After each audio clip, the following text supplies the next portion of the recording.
الحمد لله وكفى وسلام على عباده الذين اصطفى أما بعد فقد قال رسول الله صلى الله عليه وسلم الإسلام يعلو ولا يعلى عليه أو كما قال عليه الصلاة والسلام۔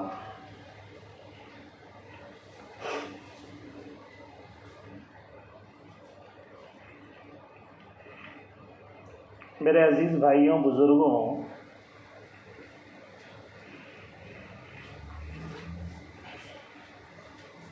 امام مہدی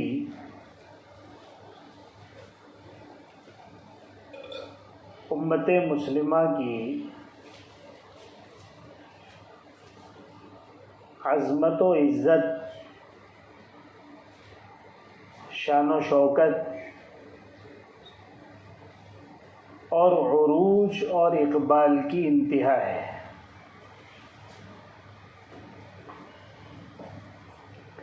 ایسا عروج، ایسی شوکت، ایسی عظمت اور ایسا اقبال اور بلندی اس امت کو کبھی حاصل نہیں ہوئی جو ان کے ذریعے اللہ تبارک و تعالی عطا فرمائیں گے۔ اس لیے ضروری ہے کہ ان کے آنے سے پہلے امت زوال اور پستی کی انتہا کو پہنچ چکی ہو، اس لیے کہ ایک پہلو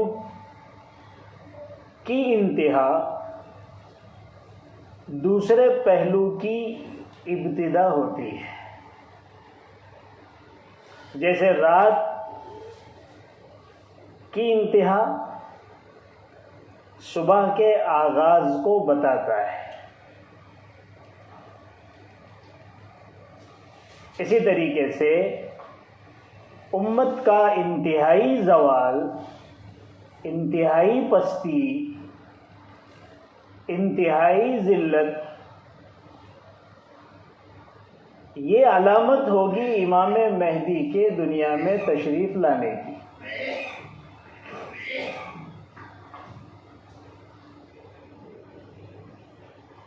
ہم اس وقت دور زوال میں ہیں اور انحطاط کی شاید ہی کوئی ایسی قسم ہو جو امت کے ساتھ لگی ہوئی نہ ہو، لیکن دیکھنے اور سوچنے کی بات یہ ہے کہ کیا ہم ذلت کی انتہا کو پہنچ چکے ہیں؟ کیا ہم ایسے دور میں داخل ہو چکے ہیں جس کو زوال کی انتہا کہا جائے؟ دور زوال تو چل رہا ہے، دور انحطاط تو چل رہا ہے، ذلت میں تو ہم ہیں، لیکن کیا یہ ذلت کی انتہا ہے کہ اب اس کے بعد ذلت کی کوئی قسم باقی ہی نہیں رہتی؟ کیا یہ انحطاط کی انتہا ہے کہ اب انحطاط کا کوئی تصور ہی نہیں رہتا، سب ختم ہو گیا؟ اس کو سمجھنے کے لیے میں دوبارہ آپ کو اس حدیث کی طرف لے جاؤں گا جو گزشتہ 2-3 ہفتوں میں ایک مرتبہ گزری ہے۔ حضرت حذیفہ ابن یمان رضی اللہ تعالی عنہ فرماتے ہیں کہ حضور پاک صلی اللہ علیہ وسلم نے ارشاد فرمایا، اس امت کی ابتدا نبوت اور رحمت سے ہوئی ہے، اللہ جب تک چاہے گا اس کو رکھے گا، پھر اٹھا لے گا۔ اس کے بعد خلافت کا دور آئے گا، اس کی مدت بھی متعین ہوگی، اللہ اسے بھی ایک موقع پر اٹھا لے گا. اس کے بعد مضبوط اور سخت ملوکیت بادشاہت کا دور آئے گا. یہ بھی حسب سابق مدت معینہ والی ہوگی. جب اس کی مدت ختم ہو جائے گی تو ملوکیت بھی ختم ہو جائے گی. ملوکیت کے ختم ہو جانے کے بعد سخت کاٹ کھانے والی ظالم و جابر تاناشاہیت کا دور آئے گا. لیکن اس کی بھی مدت ہوگی. جب وہ ختم ہوگی تو پھر دوبارہ اللہ تعالیٰ خلافت راشدہ لوٹائیں گے اور وہ بالکل سنت کے مطابق ہوگی.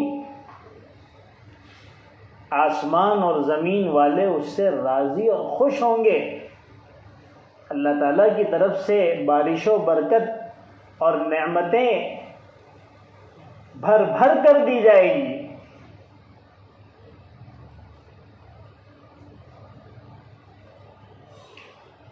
یہ 5 دور کا ذکر حضور پاک صلی اللہ علیہ وسلم نے فرمایا. اس حدیث کو آپ سامنے رکھیں اور 1450 سالہ اسلامی تاریخ کو اور اس کا کیلنڈر لے کے بیٹھیں, اس کا نقشہ لے کے بیٹھیں تو آپ کو 2 کاپی نظر آئے گا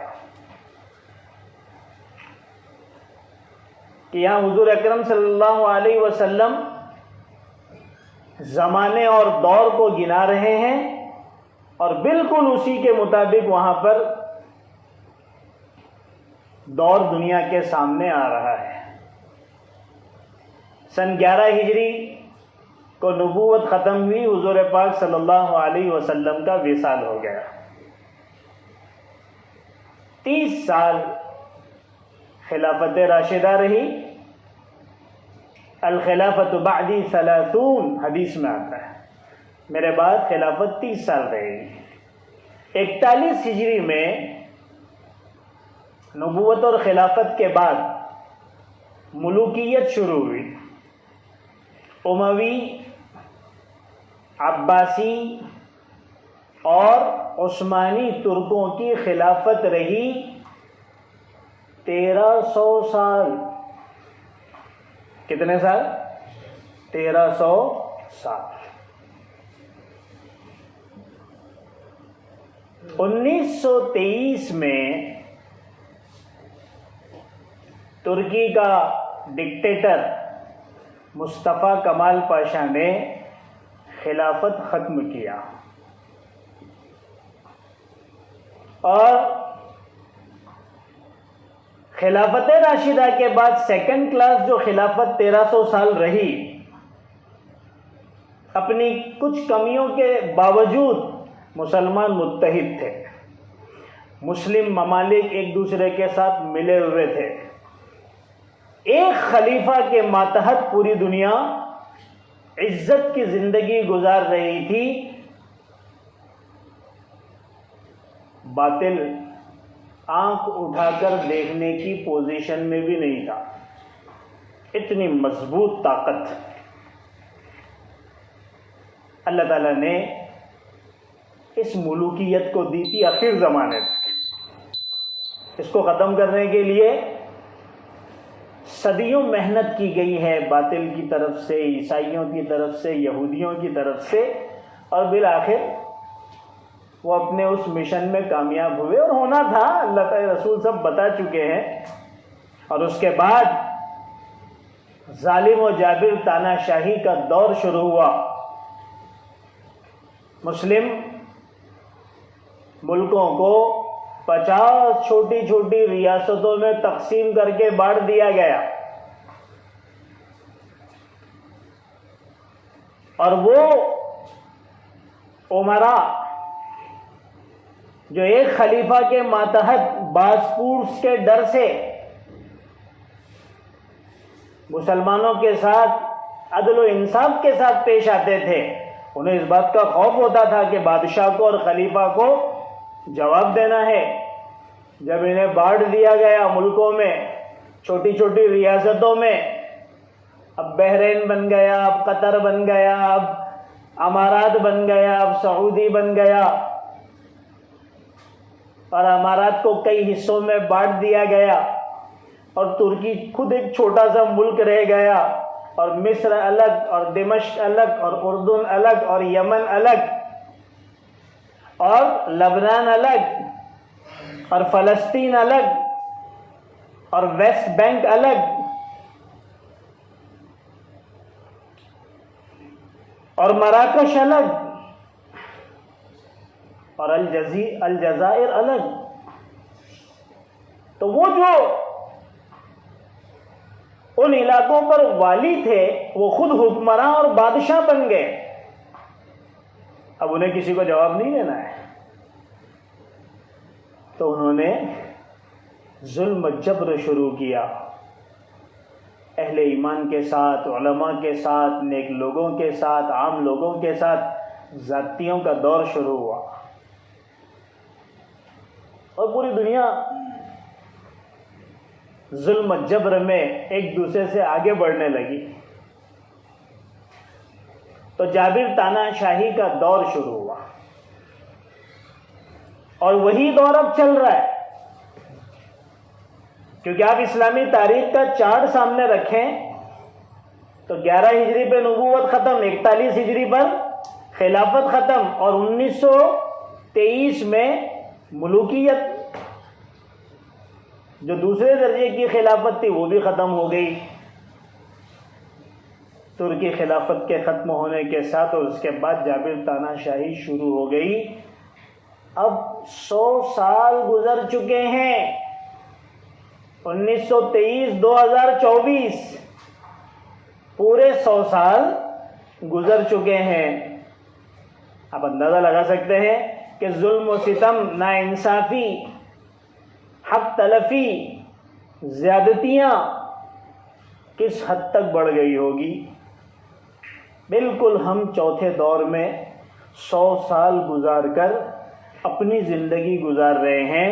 اس کے بعد اب صرف 5واں دور ہی باقی ہے جو امام مہدی کا خلافت راشدہ کا اعلیٰ منہاج النبوہ والا دور ہوگا. سوال یہ ہے کہ ابھی کتنا وقت باقی ہے اس چوتھے دور کو ختم ہونے میں، اس جابر تانا شاہی کے دور کو ختم ہونے میں، اور یہ ظلم و ستم کے ختم ہونے میں، اور یہ الحاد اور دہریت کے ختم ہونے میں، اور یہ کفر اور شرک کے غلغلے کے ختم ہونے میں. حضور پاک صلی اللہ علیہ وسلم نے کوئی گوشہ چھوڑا نہیں. یہ اور بات ہے کہ امت ہسٹری اور فزکس اور کیمسٹری اور بایولوجی میں لگ کر اپنے دین کی تاریخ سے ناواقف ہو گئی. اسے شیواجی کی تاریخ پتہ ہے، اسے سمبھاجی کی تاریخ پتہ ہے، اسے گاندھی اور نہرو کی تاریخ پتہ ہے، اسے ایسٹ انڈیا کی تاریخ پتہ ہے. اسے اگر تاریخ معلوم نہیں ہے تو اسلام کی تاریخ نہیں پتہ. نہ سابقین اسلام کے ہیروز کی تاریخ پتہ ہے، نہ فیوچر اور مستقبل میں آنے والے ایسے عظیم الشان، ہیرو کا لفظ بھی اس کے لیے چھوٹا ہے، امام کی تاریخ کا پتہ ہے جس پر اس امت کی کامیابی اور عروج ختم ہو جاتی، انتہا ہو جاتی. کچھ پتہ نہیں ہے. یہ امت صرف 2 بوٹی اور روٹی کے چکر میں ہی اپنی زندگی بتا رہی ہے، اسے کچھ پتہ نہیں ہے. حضور اکرم صلی اللہ علیہ وسلم نے سب بتا دیا، آگاہ کر دیا. اتنا بتایا کہ صحابہ فرماتے ایک مرتبہ فجر کی نماز کے بعد سے بتانا شروع کیا، ظہر ہو گئی. ظہر کی نماز کے بعد سے شروع کیا عصر ہو گئی، عصر کی نماز کے بعد سے شروع کیا مغرب ہو گئی. اتنا بتایا. حضور اکرم صلی اللہ علیہ وسلم نے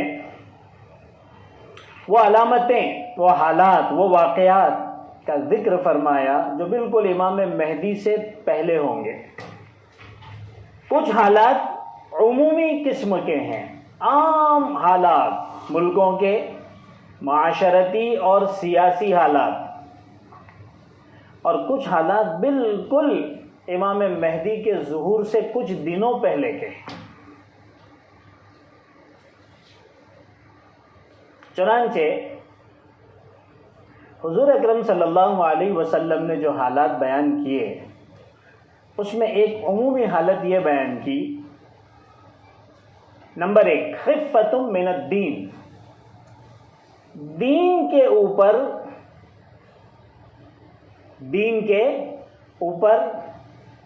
خفت آ جائے گی، ہلکا پن آ جائے گا، دین بے اثر ہو جائے گا، زندگیوں میں دین کی اہمیت نہیں رہے گی. نمبر 2، حضور اکرم صلی اللہ علیہ وسلم نے فرمایا ان کے آنے سے پہلے تکون فی آخر الزمان فتنۃ، فتنوں کی بھرمار ہوگی، ہر طرف فتنے ہی فتنے ہوں گے. نمبر 3، یبعث فی امتی علی اختلاف من الناس والزلازل، لوگوں میں اختلاف ظاہر ہوگا، آپس میں انتشار ہوگا، کوئی تحریک، کوئی جماعت، کوئی ملک ایک دوسرے کے ساتھ متفق نہیں ہوگا، سب آپس میں لڑ پڑیں گے. ایک جماعت میں پتہ نہیں کتنی جماعتیں بن جائے گی. اتنی بڑی حدیثوں کو دیکھ کر بھی جماعتیں ٹوٹ رہی ہیں. اللہ تعالیٰ کی طرف سے تکوینی فیصلے ہو کے رہے گا. اس کا مطلب یہ نہیں کہ توڑو، لیکن کوئی تو ہوگا جو اجتماعیت کو توڑے گا، اتفاق کو ختم کرے گا. کہ جماعتیں بھی ٹوٹے گی، جمعیتیں بھی ٹوٹے گی، اور تحریکیں بھی ایک دوسرے کی مخالف ہوگی، کوئی کسی کا ساتھ نہیں دے گا. ایک سوسائٹی ہوگی،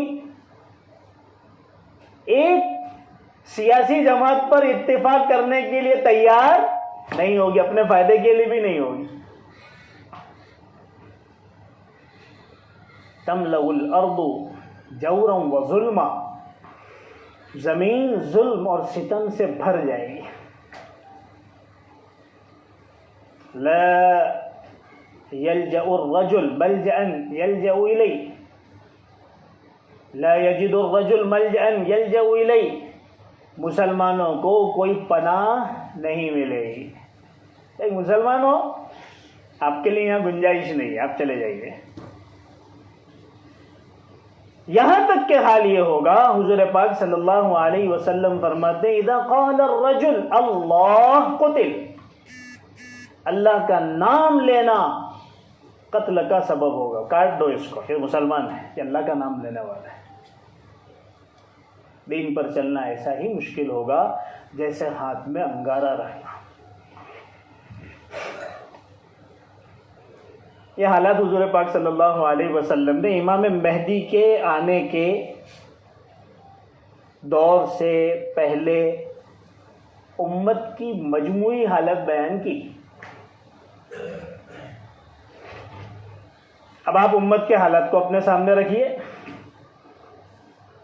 کہ ہمارے معاشرے کا حال کیا ہے، دین کی ہمارے معاشرے میں، ہمارے خاندانوں میں کیا حالت ہے، دین پر کتنا عمل کیا جاتا ہے، قرآن کا کتنا رواج ہے، سنتوں کا کتنا رواج ہے، شریعت کی عظمت ہمارے دلوں میں کتنی ہے.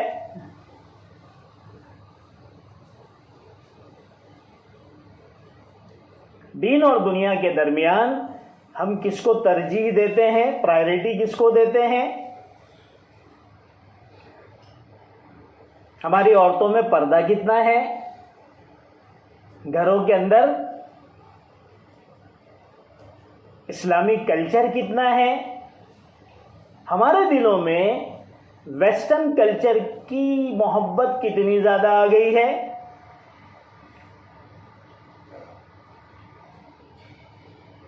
اس طرح سے بے شمار چیزیں ہیں جن پہ غور کرنے سے پتہ چلتا ہے کہ واقعتاً اب ہمارے دلوں میں دین کی عظمت نہیں رہی. خفۃ من الدین، دوسرے درجے پہ دین چلا گیا. شریعت کے مقابلے میں، صحیح عقائد کے مقابلے میں ایتھیزم اور الحاد نے جگہ لے لی. اب لوگ دینی احکام پر اعتراض اور اشکالات کرتے ہیں اور کہتے ہیں کہ ہمیں یہ بات سمجھ میں نہیں آتی، ہماری عقل میں نہیں آتی. گویا دین کے ان پہلوؤں کو ہم اختیار کریں گے جو ہماری عقل میں آئے گی، اور جو ہماری عقل میں نہیں آئے گی ہم ان کو چھوڑ دیں گے. گویا عقل کو معیار بنا لیا. یہ عام سی بات ہے. ایسے بہت سارے لوگوں سے آمنا سامنا ہوتا ہے اور وہ اپنے نظریے پہ بضد ہوتے ہیں. تو الحاد اور دہریت نے جگہ لی اور اسی قسم کے لوگ اس وقت مسلم حکمراں بنے بیٹھے ہیں جن کو دین و شریعت سے کوئی تعلق نہیں. یہی حال سیاسی اعتبار سے ہے کہ مسلمانوں کو بانٹ کر 50-56 ملکوں میں بانٹ دیا گیا، بے حیثیت کر دیا گیا، یہودیوں کے غلام بنے بیٹھے ہیں. ان کے ابروؤں کے اشارے کے بغیر ایک کام نہیں کر سکتے. 56 اسلامی ملک ایک چھوٹے سے شہر میں بسنے والے مظلوم مسلمانوں کے لیے آواز تک نہیں اٹھا سکتے. تو ایسے بے حصوں اور غلاموں سے کیا امید کی جا سکتی ہے؟ یہی وہ چیز تھی جس کو اللہ کے رسول نے فرمایا تھا، دشمن ایک دوسرے کو دعوت دیں گے، آؤ آؤ دسترخوان پر بیٹھو، یہ مسلمانوں کے گوشت اور ان کی کلیجیوں سے اپنے پیٹوں کو بھرو، کھاؤ، ان کو جیسا چاہے ویسا استعمال کرو، کوئی بولنے والا نہیں. اتنے بے حیثیت ہو جائے. تو سیاسی اعتبار سے، سماجی اعتبار سے، معاشرتی اعتبار سے، ہر اعتبار سے ہلکا پن آ گیا امت میں، جس کے اللہ کے رسول نے پیشن گوئی فرما دی تھی.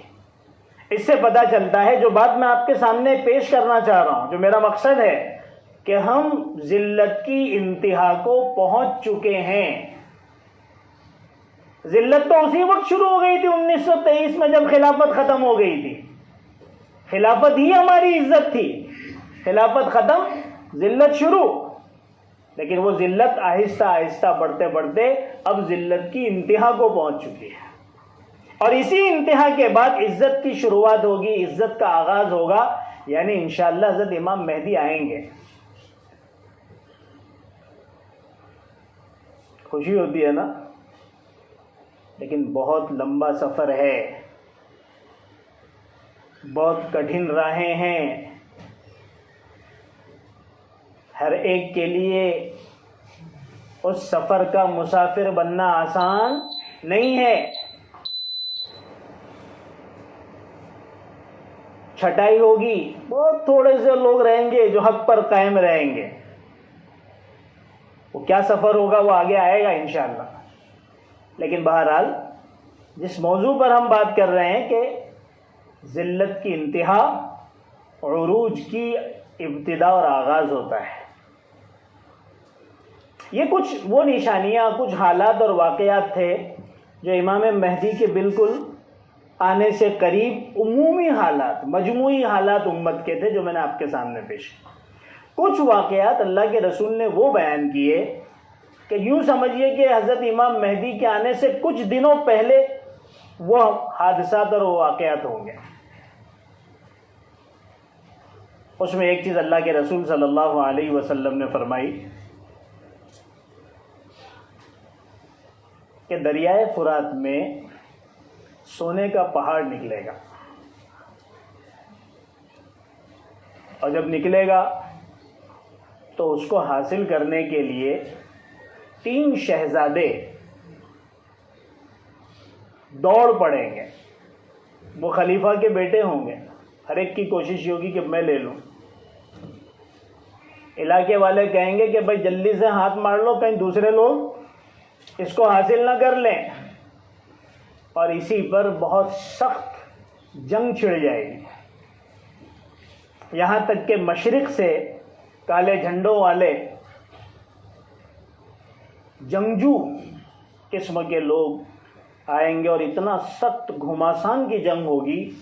حضور اکرم صلی اللہ علیہ وسلم نے فرمایا کہ 1000 میں 999 یعنی 99% لوگ مارے جائیں گے، 1% بچیں گے اور کسی کو سونا نہیں ملے گا.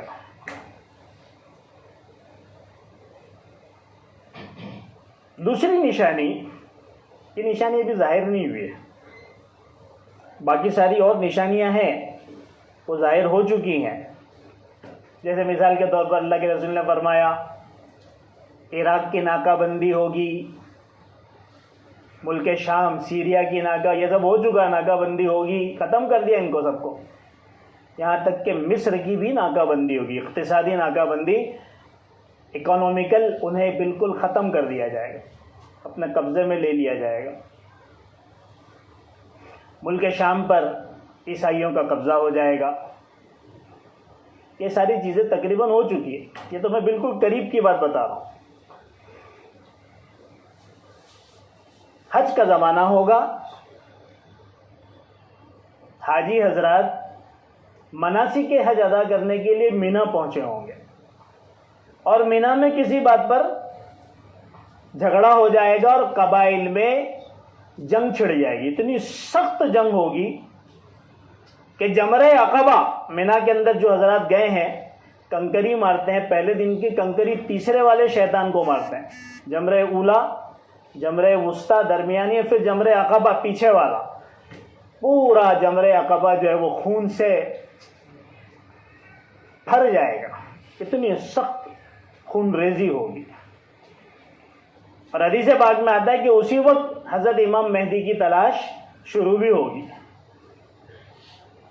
لیکن پھر حدیث پاک میں آتا ہے کہ بالکل قریب میں جو واقعہ پیش آئے گا امام مہدی کے ظہور سے پہلے، وہ ہوگا عند موت خلیفۃ، مسلمانوں کے خلیفہ کی موت ہوگی، اور مدینہ میں خلافت پر جھگڑا ہوگا کہ بھائی اب کس کو خلیفہ بنایا جائے. جن لوگوں کے حالات پر نظر ہے وہ دیکھ رہے ہیں کہ موجودہ خلیفہ، یہاں پہ خلیفہ سے مراد بادشاہ ہے مسلم ملکوں کا، وہ مسلم ملک جس کو لوگ احترام کی نظر سے دیکھتے ہیں، عزت کی نظر سے دیکھتے ہیں، کیونکہ وہاں پر حرمین ہیں، ہمیشہ سے عظمتوں کی نگاہوں سے دیکھا گیا ہے. تو جو لوگ وہاں کی سیاسی حالات سے واقف ہیں وہ یہ چیز اپنی آنکھوں سے دیکھ رہے ہیں کہ جھگڑا بالکل تیار ہے. اس کے مرنے کے بعد اس کی جگہ پر کون بیٹھے گا، کیونکہ ولی عہد جس کو بنایا گیا ہے وہ خاندانی جو قانون تھا اس کو توڑ کر غلط طریقے سے بنایا گیا ہے. تو اللہ کے رسول صلی اللہ علیہ وسلم نے فرمایا کہ خلیفہ کی موت ہوگی اور مدینہ میں اس بات پر جھگڑا ہوگا کہ کس کو خلیفہ بنایا جائے. اس وقت ایک شخص مدینہ سے مکہ جائے گا اس ڈر سے کہ کہیں اس کو خلیفہ نہ بنا دیا جائے، اور وہی شخص اللہ کا پسندیدہ بندہ مہدی ہوگا. لوگ اس کو تلاش کرتے ہوئے پہنچیں گے بڑی خوبصورت تعبیرات اللہ کے رسول صلی اللہ علیہ وسلم نے اور اس حالت کی منظر کشی فرمائی ہے، اور ہمارے علماء نے بڑے البیلے انداز میں اس کو بیان بھی کیا ہے۔ چنانچہ حضرت امام مہدی مکہ آئیں گے۔ اب یہاں پر آپ کو یاد رکھنا ہے مدینہ، مدینہ سے مراد وہی مدینہ ہے جو مکہ کے مقابلے میں بولا جاتا ہے، اور پھر وہ مدینہ سے آ رہے ہیں مکہ، جہاں پر بیت اللہ ہے، جہاں مسجد حرام ہے۔ یہ اس لیے یاد رکھنا ہے، ویسے میں آپ کو یاد دلاؤں گا، کیونکہ آج کے جو مہدی ہندوستان اور پاکستان اور دنیا کے دوسرے علاقوں والے ہیں، وہ ان حدیثوں کی جو تشریح اور تعبیر بیان کرتے ہیں تو عقل کی چولیاں ہل جاتی ہیں۔ تو آپ کو یہ یاد رکھنا ہے کہ وہاں وہ مدینہ اور وہ مکہ ہے، ورنہ آپ کا بمبئی بھی مدینہ بن سکتا ہے، کیونکہ مدینہ کا ترجمہ تو شہر ہے، تو شہر تو بمبئی ہے، اور دہلی بھی ہے، اور لندن بھی ہے، اور کراچی بھی ہے، اور پتہ نہیں کدھر کدھر آپ وہ لفظ استعمال کر سکتے ہیں۔ حدیث پاک میں اس کی وضاحت کر دی گئی کہ وہ بھاگے گا مدینہ سے مکہ کی طرف، اور پھر مکہ میں طواف کرتے ہوئے کچھ اہل دل، اہل اللہ، علماء انہیں پہچان لیں گے، ان سے ملاقات ہوگی، اور ان کے نہ چاہتے ہوئے بھی، کیونکہ دیکھیں جو بھی آدمی عام طور پر صحیح ہوتا ہے وہ اپنے آپ کو عہدہ اور منصب سے دور رکھتا ہے کہ بھئی یہ ذمہ داری مجھ پر نہ ہے، اس کی یہ کوشش ہوتی، وہ بھی یہ کوشش کریں گے کہ بھئی، لیکن پھر وہ لوگ ان سے بہت درخواست کریں گے اور بہت سمجھائیں گے، اور پھر ما بین الرکن والمقام، ما بین مقام ابراہیم اور حجر اسود، ما بین الحجر والمقام، ما بین الحجر والرکن، اس طرح کے 2-3 حدیثوں میں الفاظ آتے ہیں کہ حجر اسود اور مقام ابراہیم کے درمیان، جو بالکل ایک دوسرے کے سامنے سامنے ہیں، وہاں پر حضرت امام مہدی کے ہاتھ پر بیعت ہوگی۔ یہ بیعت خلافت ہوگی، سب لوگ ان کے ہاتھ پر بیعت کریں۔ یہ حالات اصل اس جمعہ میں آپ کے سامنے مجھے رکھنا تھا کہ یہ وہ حالات ہیں جو اللہ کے رسول صلی اللہ علیہ وسلم نے امام مہدی کے ظہور سے پہلے بتائے ہیں۔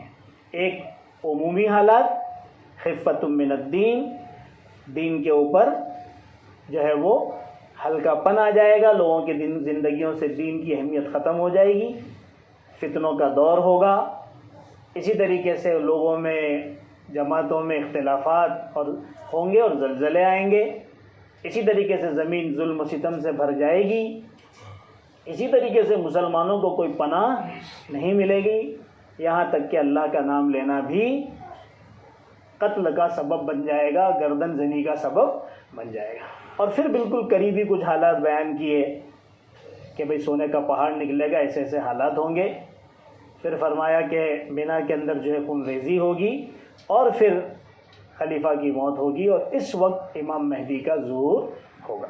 موجودہ حالات اس حدیث کی روشنی میں جس میں وہ 5 دور کو بیان کیا گیا ہے، ہم 4تھے دور میں ہیں، یہ تو طے ہو گیا۔